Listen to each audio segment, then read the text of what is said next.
உம் கை பிடிச்சு நடக்க, உம் தோள் மீது சாய, தினம் உம்மோடு பேச, நானும் சித்தம் செய்ய.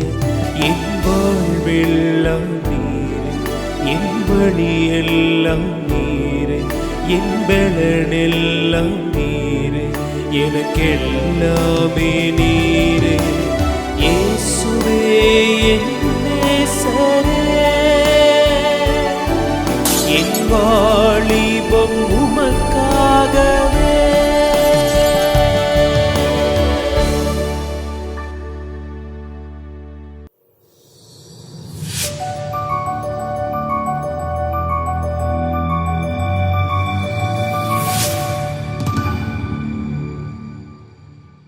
கிராம மிஷனரி இயக்கம் சார்பாக நடத்தும் இந்த கண்மணியை கேள் என்ற வாலிப பெண் பிள்ளைகளுக்கான ஒரு சிறப்பு நிகழ்ச்சியில உங்க எல்லாரையும் சந்திக்கும்படி ஆண்டவர் கொடுத்த கிருபைக்காக நன்றி சொல்றேன். எல்லாரும் சந்தோஷமா இருக்கீங்களா? கர்த்தருக்குள்ள எல்லாரும் எப்பொழுதும் சந்தோஷமா இருங்க. அதுதான் தேவனுடைய சித்தமா இருக்குது. ஒவ்வொரு நாளும் நீங்க கல்லூரிக்கு போயிட்டு வரும்போதும் எல்லா இடங்கள்லயும் ஆண்டவருடைய அந்த அந்த அந்த ஜாய், பரிசுத்த ஆவியானவர் கொடுக்குற அந்த சந்தோஷத்தையும் அந்த சமாதானத்தையும் மற்றவங்க கிட்டையும் நீங்க ஸ்ப்ரெட் பண்ணுங்க. ஏன்னா இந்த உலகத்துல எல்லாரும் ஒரு ஹோப் இல்லாம ஒரு நம்பிக்கையற்ற ஒரு உலகத்துல நம்ம வாழ்ந்துட்டு இருக்கோம். அப்போ இதை பார்த்து கொண்டிருக்கிற ஒரு பிள்ளைகளும் ஏசப்பா உனக்கு கூட இருக்கும்போது நீ அந்த சந்தோஷத்தையும் அந்த சமாதானத்தையும் மற்றவங்களுக்கு நீ ரெஃப்ளெக்ட் பண்ணும். சரி, இந்த நாள்லயும் ஆண்டவர் நம்ம கிட்ட ஒரு காரியங்களை ஒரு சில காரியங்களை பேச போறார். ஸோ டுடேஸ் மெசேஜ், அந்த நம்மளுடைய மெசேஜோடைய தலைப்பு என்னதுன்னா, இயேசுவோட ஒரு சந்திப்பு, என்கவுண்டர் வித் ஜீசஸ். இந்த உலகத்துல நம்ம பிறக்கும் போதே ஒரு குழந்தை இந்த உலகத்துக்குள்ள வருது. அதை அழுவுறது எதுக்காக மெயினா அழுதுன்னா, ஒரு அன்புக்காக அழுவுது. பிறந்த நாள் முதல் நம்ம இறக்குற நாள் வரைக்கும் இந்த உலகத்துல நம்ம வாழும்போது நம்ம எல்லாரும் மனிதர்களாக இருக்கிறவங்க எல்லாரும் ஏங்குற ஒரு காரியம் என்னதுன்னா அன்புதான். சோ அன்பு யாராவது நம்மளை விசாரிப்பாங்களா? யாராவது நம்ம கிட்ட பேசுவாங்களா? ஒவ்வொரு காலகட்டத்திலையும் ஒவ்வொரு விதமான அன்புக்காக நம்ம ஏங்கிட்டு இருக்கோம். இந்த நாள்ல நான் உங்களுக்கு ஒரு பெண்ணை பத்தி நான் சொல்ல போறேன். உங்களை மாதிரி ஒரு வாலிப பெண்ணு தான். அவங்க இயேசுவோட சந்திக்கும் போது அவங்களுடைய வாழ்க்கை எப்படி இருந்தது, இயேசுவை சந்தித்த பிறகு அவங்களுடைய வாழ்க்கையில என்னென்ன காரியங்கள்லாம் நடந்ததுன்றதை நம்ம இந்த நாள்ல தியானிக்க போறோம். நம்மளுடைய வேதத்துல யோவான் 4வது அதிகாரம், அதுல நம்மளுடைய 6வது வசனத்துல இருந்து போட்டிருக்குது. சமாரிய ஸ்திரீ அப்படின்ற ஒரு பெண், சமாரியா அப்படின்ற ஒரு ஊர்ல ஒரு பெண் இருக்காங்க. அவங்க இயேசுவோட ஒரு சந்திப்பு இருக்குது. சோ அவங்களுடைய வாழ்க்கை என்னென்ன நடந்ததுன்றதை நம்ம பார்ப்போம். ஃபர்ஸ்ட் அவங்களுடைய வாழ்க்கை எப்படி இருந்தது.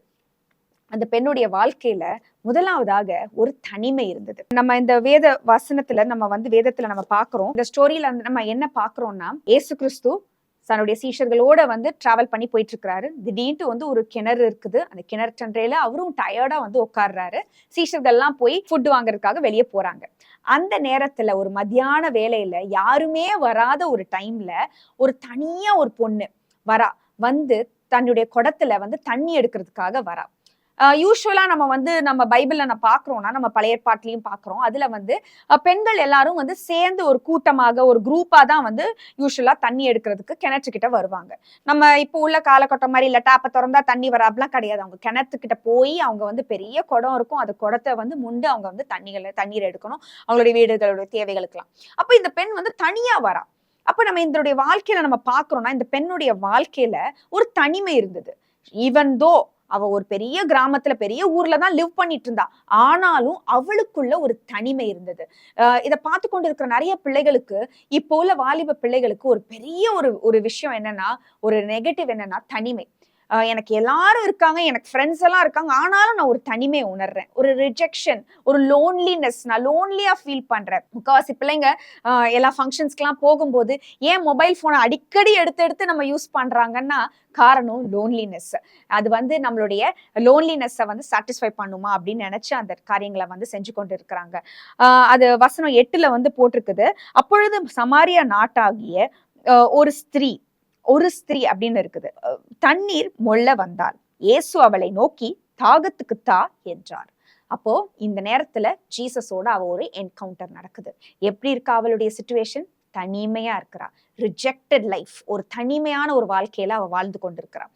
ரெண்டாவதாக அவளுடைய வாழ்க்கையில ஒரு தேடல் இருந்துட்டு இருந்துச்சு. She was searching. ஏதோ ஒரு காரியத்தை வந்து அவ தேடிட்டே இருக்கிறா. இப்ப இதை பார்த்து கொண்டு இருக்க வாலிப பிள்ளைய, இந்த வாலிப வயசுல நீ நிறைய காரியங்களை தேடி போகலாம். ஒரு ஃபேமஸ் ஆகணும், இல்ல வந்து நான் வந்து நிறைய பணம் சம்பாதிக்கணும், இல்ல எல்லாரையும் காட்டிலும் நான் தான் வந்து ரொம்ப உயர்ந்து இருக்கணும் அப்படின்னு சொல்லிட்டு நிறைய காரியங்களை நீ தேடி போயிட்டு இருக்கிற. இல்ல வந்து அன்புக்காக கூட நீ தேடி நிறைய இடங்களுக்கு நீ போயிட்டு இருக்கலாம். ஆனா அதே போலதான் இந்த பெண்ணுடைய வாழ்க்கையிலயும் ஒரு தேடல் இருந்துச்சு. நம்ம அதே அதிகாரத்துல நம்ம ஏசப்பா வந்து அந்த பொண்ணுகிட்ட கேக்குறாங்க, உன்னுடைய புருஷனை கூட்டிட்டு வா அப்படின்னு சொல்லி கேட்கும்போது 17வது வசனத்துல, அதற்கு அந்த ஸ்திரீ, எனக்கு புருஷன் இல்லை என்றால். இயேசு அவளை நோக்கி, எனக்கு புருஷன் இல்லை என்று நீ சொன்னது சரிதான். எப்படி எனில் 5 புருஷர்கள் உனக்கு இருந்தார்கள், இப்பொழுது உனக்கு இருக்கிறவன் உன் புருஷன் அல்ல, இதை உள்ளபடி சொன்னாய் என்றார். அப்போ இந்த பெண்ணுடைய வாழ்க்கை எப்படி இருந்துச்சுன்னா 5 ஹஸ்பண்ட்ஸ். ஆனா இப்போ இருக்கிறதும் அவளுடைய ஹஸ்பண்ட் கிடையாது. ரிலேஷன்ஷிப்ஸ் அடுத்த தேடல், அப்படியே தேடிட்டே இருக்கிறா. எங்கேயாவது எனக்கு சாட்டிஸ்பாக்சன் கிடைக்குமா, எங்கேயாவது எனக்கு திருப்தி கிடைக்குமா அப்படின்னு சொல்லிட்டு தேடிக்கிட்டே இருக்கிறா. வாலிப வயசுல ஒரு ரிலேஷன்ஷிப்குள்ள நீ போகிற, அந்த ரிலேஷன்ஷிப் ஒர்க் அவுட் ஆகல, அந்த பையன் வந்து உன்னை ஏமாத்திட்டான், உன்னை வந்து சரியா நடத்தல அப்படின்னு சொல்லிட்டு அடுத்த ரிலேஷன்ஷிப்குள்ள போற, அடுத்த உறவுக்குள்ள போற. அப்படியே வந்து உன்னுடைய வாழ்க்கை தேவையில்லாத தவறான இடங்கள்ல உன்னுடைய தேடல் இருக்குது. தவறான இடத்துல போய் நீ தேடும் போது உனக்கு திருப்தி கிடைக்காது. ஒரு எக்ஸாம்பிள் எடுத்துக்கோ, உன்னுடைய வீட்டுல வந்து உன்னுடைய பைக் சாவியோ ஏதோ ஒரு கீ வந்து காணும். நீ வந்து தினமும் ஒரு இடத்துல வைப்ப சாவி, ஆனா அந்த இடத்த விட்டுட்டு இல்ல அப்படியே விட்டுரு, அந்த சாவியை உங்க வீட்டுல தேடாம நீ பக்கத்து வீட்டுல போய் தேடுவியா? தேட மாட்டேல. உங்க வீட்டுல தானே அந்த சாவியை தொலைச்ச, அப்ப தொலைச்ச இடத்துலதான் நம்ம வந்து தேடணும். அதே போல அந்த சாவி எங்க இருக்குமோ அந்த இடத்துலதான் நம்ம தேடணும். அதே போலதான் இந்த பெண்ணுடைய வாழ்க்கையில தேடல் தவறான இடங்கள்ல இருந்தது. அதனாலதான் அவளுக்கு வந்து அவளுடைய வாழ்க்கையில திருப்தி இல்லை, ஒரு ஒரு ஒரு ஒரு தோல்வி நிறைந்த ஒரு வாழ்க்கையை வாழ்ந்து கொண்டிருந்தா. மூன்றாவதாக அவளுடைய வாழ்க்கை எப்படி இருந்துச்சுன்னா தனிமை, தேடல், தோல்வி, கடைசியா அவளுடைய வாழ்க்கை தவறான ஒரு வாழ்க்கையா வாழ்ந்துடுறா. ஒரு மறைந்த ஒரு வாழ்க்கை, ஒரு ஹிடன் லைஃப். நம்ம எப்பயுமே நம்ம ஞாபகம் வச்சுக்கணும், வாலிப பிள்ளைகளா இருக்கும்போது நம்ம டிரான்ஸ்பரண்ட் லைஃப் தான் லீவ் பண்ணணும். ஒரு மறைவான வாழ்க்கை இருக்கக்கூடாது, முகமுடி போட்ட ஒரு வாழ்க்கை நம்ம வாழவே கூடாது. ஒரு கல்லூரியில ஒரு மாதிரி, வீட்டுல ஒரு மாதிரி, சர்ச்ல ஒரு மாதிரி, இல்ல மற்றொரு உறவினர்கள் முன்னாடி ஒரு மாதிரி நம்மளுடைய வாழ்க்கை இருக்கக்கூடாது. ஒரே மாதிரி இருக்கணும். ஆனா இந்த பெண்ணுடைய வாழ்க்கை ஒரு தவறான வாழ்க்கை. நம்ம முன்னாடி படிச்சது போல 5 ரிலேஷன்ஷிப்ஸ் இருந்துச்சு அவளுக்கு பாஸ்ட். இப்போ இருக்கிற ஒரு ரிலேஷன்ஷிப்பும் ஒரு நிலையான ரிலேஷன்ஷிப் கிடையாது. ஃபேமிலியை பத்தியும் போடல, அவளுடைய பேரும் போடல. அப்படி இருக்கும்போது அவளுடைய வாழ்க்கை ஒரு தவறான ஒரு வாழ்க்கை இருந்தது. மறைவான ஒரு வாழ்க்கையா வாழ்ந்துட்டு இருந்தா. யாரும் நம்மளை பாத்திரக்கூடாது. சில நேரங்கள்ல வாலிப பிள்ளைங்களாம் அப்படிதான் யோசிப்பாங்க, ஒரு ரிலேஷன்ஷிப்ல இருக்கேன்னா, ஒரு தவறான ஒரு வாழ்க்கை வாழ்ந்துட்டு இருந்தேன்னா யாரும் நம்மள பேசிடக்கூடாது, யாரும் நம்மளை பார்த்து என்னன்னு கேட்டக்கூடாதுன்ற ஒரு பயம் இருக்கும். ஆனா எப்பயுமே ஞாபகம் வச்சுக்கோ, ஒரு hidden life is a very dangerous life. நம்ம வந்து மறைஞ்சு ஒரு சில காரியங்களை நம்ம செஞ்சுட்டு இருக்க, மறைஞ்சு ஒரு சில டெக்ஸ்ட் நீ அனுப்புற, மறைஞ்சு ஒரு சில நபர்களை நீ பார்க்கும்போது அது ரொம்ப ரொம்ப தவறான ஒரு வாழ்க்கையா இருக்கும். ரொம்ப எச்சரிக்கையா இருக்கணும். வாலிப பிள்ளைகள், உங்களுடைய வாழ்க்கையில யூ ஷுட் செட் பவுண்டரிஸ். எல்லைகளை நீங்க வந்து செட் பண்ணணும்.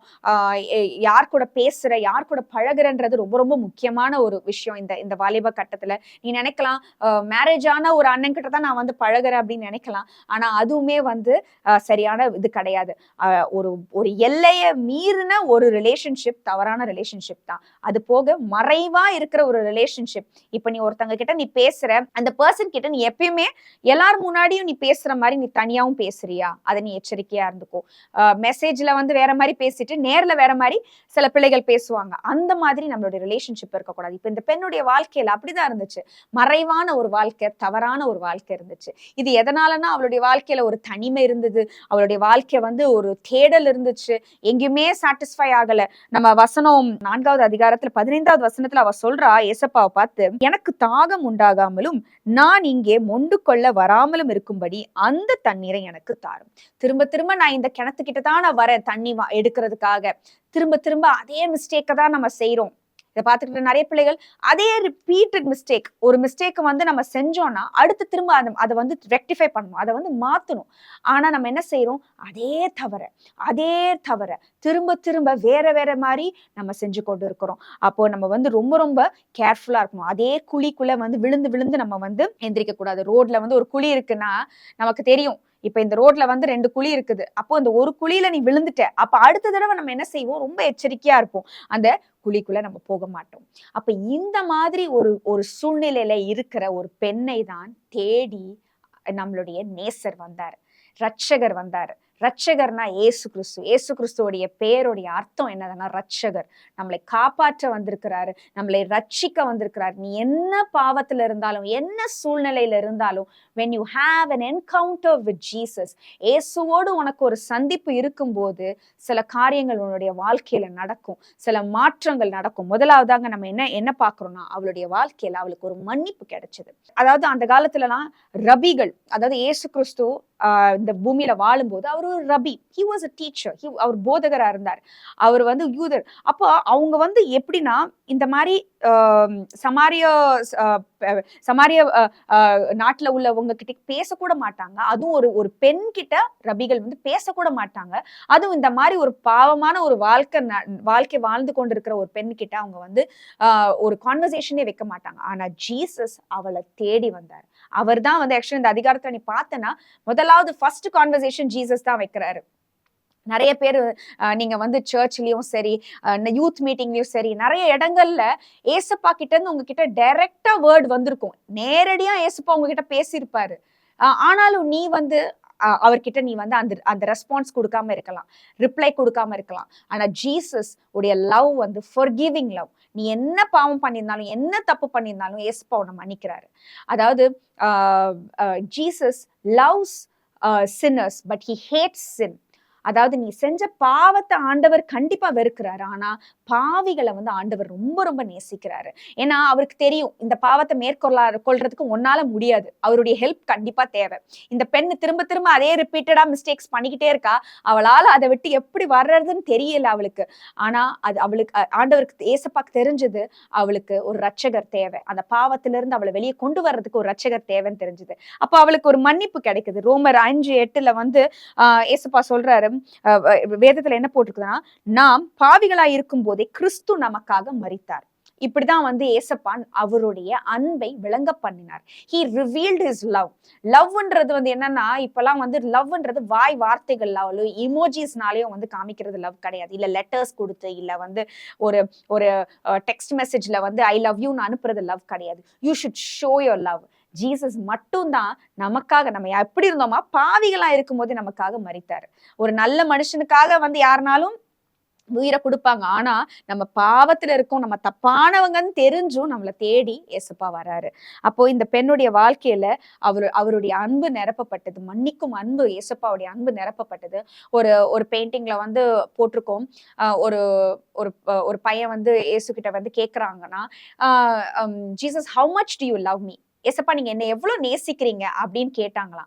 அப்பா ஏசப்பா வந்து 2 கைகளையும் விரித்து, இவ்வளவா நான் உன் மேல அன்பு கூர்ந்திருக்கேன்னு சொல்லிட்டு சிலுவையில வந்து தன்னையே ஒப்பு கொடுத்தாராம். சோ இது வந்து ஒரு உவமைக்காக சொல்றதுனாலும் ஆண்டவருடைய அன்பு அவ்வளவு அகலமானது, அவ்வளவு உயரமானது, அவ்வளவு ஆழமானது. இந்த மாதிரி அன்பு இந்த உலகத்துல உனக்கு எங்க போனாலும் உனக்கு கிடைக்காது. இந்த லவ் நீ இந்த உலகத்துல நீ எந்த பையன்கிட்டயும் கிடைக்காது, அம்மா அப்பா கிட்ட கூட இந்த அன்பு வந்து கிடைக்காது, சகோதரங்க கிட்ட கூட நமக்கு இந்த அன்பு கிடைக்காது. ஜீசஸ் உடைய லவ் வரும்போது, நம்மளுடைய வாழ்க்கையில அந்த மன்னிப்பு நம்மளுக்குள்ள வரும்போது, நம்மளுடைய வாழ்க்கையில அந்த ஜீவ தண்ணீரை ஏசப்பா நம்மளுக்கு கொடுத்து நம்மளை திருப்தி ஆக்குவார். அவளுடைய வாழ்க்கை நம்ம இதுக்கு முன்னாடி பார்த்தோம், அந்த திருப்தி இல்ல, தவறான இடத்துல தேடினாலும் திருப்தி இல்ல. இப்போ ரைட் இடத்துல வந்து அவளுக்கு அந்த மன்னிப்பு கிடைச்சது, அதனால அவளுக்கு அந்த திருப்தி கிடைக்குது. 2வதாக அவளுடைய வாழ்க்கை மாற்றப்பட்டுச்சு, மாற்றம் இருந்துச்சு. அந்த என்கவுண்டர் இருக்கும்போது, அந்த சந்திப்பு இருக்கும்போது அவளுடைய வாழ்க்கையில ஒரு சேஞ்ச் இருந்துச்சு. நம்ம எல்லாருக்கும் தெரிந்த ஒரு வசனம் தான் 1 கொரிந்தியர் 5:7 ஒருவன் கிறிஸ்துவுக்குள் இருந்தால் அவன் புது சிருஷ்டியா இருக்கிறான், பழையவைகள் ஒளிந்து போயின, எல்லாம் புதிதாயின. அதாவது அவளுடைய பெர்ஸ்பெக்டிவ் மாறுச்சு, அவளுடைய கண்ணோட்டம் மாறுச்சு. இவ்வளவு நாள் நான் தனியா இருக்கேன். நிறைய பிள்ளைகள் அப்படிதான் சொல்லுவாங்க இந்த வாலிப வயசுல, ஐயோ எனக்கு தனியா இருக்காங்க, எனக்கு யாரும் கிடையாது அப்படின்னு சொல்லிட்டு. எஸ்பெஷலி அந்த வாலிப வயசுல நிறைய பேர் வந்து அந்த வேலண்டைன்ஸ் டே அப்படின்னு ஒரு நாள் வந்து வரும்போது எல்லாருக்கும் வந்து ஒரு பாய் ஃப்ரெண்ட் இருக்கும்.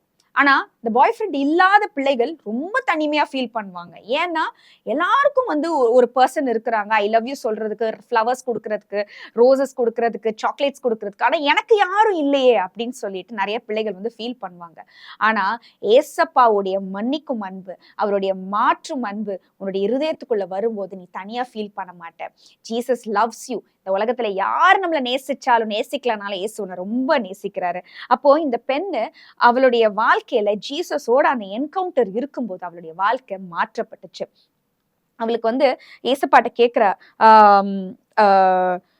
ஜீசஸ் வந்து அவகிட்ட சொல்றாரு 14வது வசனத்துல, நான் கொடுக்கும் தண்ணீரை குடிக்கிறவனோ ஒரு காலம் தாகம் உண்டாகாது. நான் அவனுக்கு கொடுக்கும் தண்ணீர் அவனுக்குள் நித்திய ஜீவ காலமாய் ஊறுகிற நீரூற்றாய் இருக்கும். சோ அப்ப அந்த லிவிங் வாட்டர்ஸ அவளுக்கு வந்து அவ பெற்றுக்கொள்றா. ஜீசஸ் கொடுக்கிற தண்ணீரை அவ பெற்றுக்கொள்ளும் போது அவளுடைய லைஃப் வந்து மாறுச்சு. அவ ஒரு டிஃப்ரெண்ட் பர்சனா மாறுறா. அது அடுத்ததாக நீங்க பார்க்கும்போது அந்த அவளுடைய லைஃப்பை பத்தி ஏசப்பா வந்து நிறைய விஷயம் வந்து சொல்றாரு. அதாவது அவளுக்கு ஒரு மறைவான வாழ்க்கை வாழ்ந்து கொண்டிருந்தாலும் ஏசப்பாக்கு எல்லாமே தெரிஞ்சுது. நீ வாழ்ற வாழ்க்கை தப்பான வாழ்க்கை அப்படின்னு சொல்லிட்டு ஜீசஸ் டைரக்டா வந்து அவகிட்ட கன்ஃபரண்ட் பண்றாரு, சொல்றாரு. அப்ப அவளுக்கு அது வந்து தெரியும் போது அவளுடைய வாழ்க்கை அப்படியே மாற்றப்பட்டதும் என்ன செய்யறான்னா, அடுத்து வந்து அவ வந்து அந்த ஊருக்குள்ள போய் எல்லார்கிட்டயும் ஜீசஸை பத்தி அவ சொல்றா. அது எப்படி அதை சொல்ல முடியும்னா அவளுடைய வாழ்க்கை மாற்றப்பட்டதுனாலதான் மற்றவங்க கிட்ட வந்து ஏசப்பாவை பத்தி அவளால சொல்ல முடியுது. அப்ப நம்மளுடைய அந்த 28வது வசனத்துல, அப்பொழுது அந்த ஸ்திரீ தன் குடத்தை வைத்து விட்டு ஊருக்குள்ளே போய் ஜனங்களை நோக்கி அப்படின்னு சொல்லி போட்டிருக்கு. தன் குடத்தை என்ன செய்யறாவ வைத்து விட்டு, அந்த அவ வாழ்க்கை ஃபுல்லா அந்த கிணறு, குடம், அப்புறம் அவளுடைய தவறான வாழ்க்கை, மறைவான வாழ்க்கை, அதுதான் அவளுடைய லைஃபா இருந்துச்சு. ஆனா என்ன செய்யறா, அந்த ஜீவ தண்ணீரை கொடுக்குறேன்னு ஏசப்பா சொன்னதும், அவளை பத்தி எல்லாமே ஜீசஸ் சொன்னதும் என்ன செய்யறா, ஐயோ இந்த குடம் தானே தூக்கி போடு அப்படின்னு சொல்லிட்டு என்ன செய்யறா, அந்த குடத்தை தூக்கி விட்டுட்டு போட்டுட்டு என்ன செய்யறா, எல்லாத்தையும் போய் ஏசப்பாவை பத்தி சொல்றா. அவளுடைய லைஃப் வந்து சேஞ்ச் ஆகுது, லைஃப் வந்து டிரான்ஸ்ஃபார்ம் ஆகுது. நீ வந்து அந்த இது பட்டர்ஃப்ளை பத்தி கேள்விப்பட்டிருப்ப. ஒரு கேட்டர்பில்லரா இருக்கும், ஒரு பூச்சியா, ஒரு புழுவை போல இருக்கும். அந்த புழுவை வந்து அந்த புழுக்கு வந்து எந்த ஒரு எதிர்காலம் எதுவுமே இல்லைன்னு நினைக்கும். ஆனா திடீர்னு அந்த புழு என்னவா மாறும்னா பட்டர்ஃப்ளையா மாறும், பட்டாம்பூச்சியை போல மாறும், கலர்ஃபுல்லா இருக்கும், அது கலர்ஃபுல்லா பறக்கும். அதே போலதான் இந்த பெண்ணுடைய வாழ்க்கையிலையும் எசப்பாவை சந்திச்ச உடனே அவளுடைய வாழ்க்கை மாற்றப்பட்டுச்சு. எல்லார்ட்டையும் போய் ஜீசஸை பத்தி சொல்றான். ஆனா ஒரு விஷயம் அவளுடைய லைஃப்ல என்ன பண்ணானா, குடத்தை விட்டுட்டு, அதாவது நீ அந்த பழைய காரியங்கள், பழைய பாவங்கள், பழைய விஷயங்கள் என்னென்ன உன் லைஃப்ல இருக்கோ எல்லாத்தையும் விட்டுட்டு நீ ஏசப்பா கிட்ட வரணும். ஏசப்பாவை சந்திச்சுட்ட. நான் சொன்ன போல நிறைய யூத் மீட்டிங்ல, சர்ச்ல, நிறைய இடங்கள்ல ஆண்டவரும் கூட பேசியிருப்பாரு. இது மூலியமா கூட ஏசப்பாவும் கூட பேசுவாரு. ஆனா நீ என்ன செய்யணும்னா, பழைய பாவங்களை விட்டுட்டு, ஓல்டு பேட்டர்ன்ஸ் எல்லாத்தையும் விட்டுட்டு புதிய சிருஷ்டியா ஜீசஸ்குள்ள நீ வரும்போது அடுத்ததாக அவளுடைய வாழ்க்கையில ஒரு மதிப்பு கிடைக்குது. முதலாவதாக அவளுடைய வாழ்க்கைக்கு ஒரு மன்னிப்பு கிடைச்சது. இரண்டாவதாக அவள் வாழ்க்கையில ஒரு மாற்றம் கிடைச்சது. மூன்றாவதாக அவளுடைய வாழ்க்கைக்கு ஒரு மதிப்பு கிடைச்சது. நம்ம பாக்குறோம், இந்த பெண்ணுடைய லைஃப்ல பாக்குறோம், அந்த பெண்ணுக்கு ஒரு பேர் கிடையாது. சமாரிய ஸ்திரீ அப்படின்னு தான் சொல்றாங்க. இந்த ஊர் விருதுநகர் பொண்ணு அப்படிதான், அந்த ஒரு பேர் தான். மற்றபடி பைபிள்ல கிட்டத்தட்ட ஒரு சாப்டர் ஃபுல்லா அந்த பொண்ணை பத்தி போட்டிருக்கு. ஆனா அவளுடைய பெயரே மென்ஷன் ஆகல. அப்படி இருக்கும்போது இப்படி ஒரு பர்சன், ஒரு டைட்டில் இல்லாத, ஒரு ஊர் பேர் கூட தெரியாத ஒரு பொண்ணு இவ்வளவு தூரம் ஆண்டவர் எப்படி உயர்த்தினார்னா நம்ம பாக்குறோம். 39வது வசனத்துல கடைசியா வந்து அவ சொல்றா, நான் செய்த எல்லாவற்றையும் எனக்கு சொன்னார் என்று சாட்சி சொன்ன அந்த ஸ்திரீயினுடைய வார்த்தையின் நிமித்தம் அந்த ஊரில் உள்ள சமாரியாவில் அநேகர் அவர் மேல் விசுவாசம் உள்ளவர்களானார்கள். சோ அப்போ நீ சொல்ற வார்த்தைக்கு உங்க வீட்டுல மதிப்பு இல்லையா, உனக்கு மரியாதை இல்லையா, உங்க வீட்டுல சின்ன பொண்ணு என்ன தெரியும், உங்களுக்கு ஒன்றும் தெரியாது அப்படின்னு சொல்லிட்டு உன்னை வந்து ஒரு மதிக்காம வந்து உங்க ஸ்கூல்லயும் சரி, கல்லூரியிலயும் சரி, உங்க வேலை பார்க்குற இடத்துல உனக்கு ஒரு மதிப்பு இல்லை, உனக்கு ஒரு மரியாதை இல்லைன்னா சில காரியங்களை நீ வந்து விட்டு விடணும். ஆண்டவர்கிட்ட அந்த சந்திப்பு இருக்கும்போது உன்னுடைய வாழ்க்கையில ஒரு மதிப்பு வரும். இவ சொல்ற வார்த்தை நிமித்தம் அந்த ஊரே வந்து ரட்சிக்கப்பட்டுச்சா. ஊழியத்துக்கு வரணும்னு நீ ஆசைப்படுற, ஊழியத்துல வந்து நீ இன்னும் ஆண்டவருக்காக நீ பயன்படணும்னு நீ நினைக்கிற, you want to be used by God, you want to be a missionary for God. ஆனா நீ என்ன செய்யணும்னா ஆண்டவர்கிட்ட அந்த சந்திப்பு இருக்கணும், கான்வர்சேஷன் இருக்கணும். கான்வர்சேஷன் இருந்ததோட இல்லாம பழைய காரியங்களை விட்டு விடணும். ஆண்டவர்கிட்ட ஓப்பனா சொல்லு, நான் இந்த பாவத்துலலாம் நான் ஸ்ட்ரகிள் ஆகிறேன், இந்த பாவத்துலலாம் எனக்கு நான் வந்து இன்னும் என்னால விட முடியல. அந்த பழைய பாவங்கள், பழைய குடங்கள், அந்த குடத்தெல்லாம் விட்டுட்டு இயேசுப்பாட்ட வரும்போது உனக்கு ஒரு மதிப்பு கிடைக்கும். நீ பேசுற வார்த்தைகள், நீ சொல்ற சுவிசேஷத்தினால நிறைய பேர் தொடப்படுவாங்க. இயேசுடைய அன்பு ஒவ்வொருத்தருக்குள்ளேயும் வந்து ஊற்றப்படும். அப்ப அந்த அந்த ஏன்னா அந்த பொண்ணுக்கு அத்தனை நாட்களா ஒரு வேல்யூ இல்லாம ஒரு லைஃப் லிவ் பண்ணிட்டு இருந்தா. ஏன்னா நீ எப்ப ஞாபகம் வச்சுக்கோ, நீ பாவம் செய்யற தப்பான லைஃப் லிவ் பண்றன்னா, தனிமையா என்றன்னா, உன்னுடைய ஐடென்டிட்டி உனக்கு தெரியல, நீ யாருன்னு உனக்கு தெரியல, உன்னுடைய வேல்யூ உனக்கு தெரியல, உன்னுடைய மதிப்பு உனக்கு தெரியல. சரியா? அப்ப ஏசப்பா உனக்கு ஒரு மதிப்பு கொடுக்கிறாரு. நீ உன்னுடைய வாழ்க்கைக்கு ஒரு மதிப்பு வரும்போது மற்றவர்கள் உன்னை மதிப்பாங்க. நீயே உன்னுடைய வாழ்க்கைய வந்து தரக்குறைவா நீ வைக்கும்போது மற்றவர்களும் உன்னை வந்து தரக்குறைவா தான் வைப்பாங்க. அப்போ 1 கொரிந்தியர் 7:23 ஐஆர்வி வெர்ஷன்ல என்ன போட்டிருக்குன்னா, உன்னை விலை கொடுத்து ரட்சித்திருக்கிறார்கள். கிரயத்துக்கு ஆண்டவர் வந்து உன்னை வந்து வாங்கியிருக்கிறாரு. You are bought with a price. ஒரு விலை கொடுத்து ஆண்டவர் வந்து உன்னை வாங்கியிருக்கிறாரு. என்ன விலை? அவருடைய சொந்த ரத்தம். அந்த கடைசி சொட்டு ரத்தம் வரைக்கும் சிந்தி உன்னை வாங்கியிருக்கிறாரு. நீ ப்ரெஷியஸ், எசப்பாக்கு நீ ப்ரெஷியஸ். இதை பார்த்து கொண்டு ஒவ்வொரு பிள்ளைகளும் எசப்பாக்கு ரொம்ப ப்ரெஷியஸ்.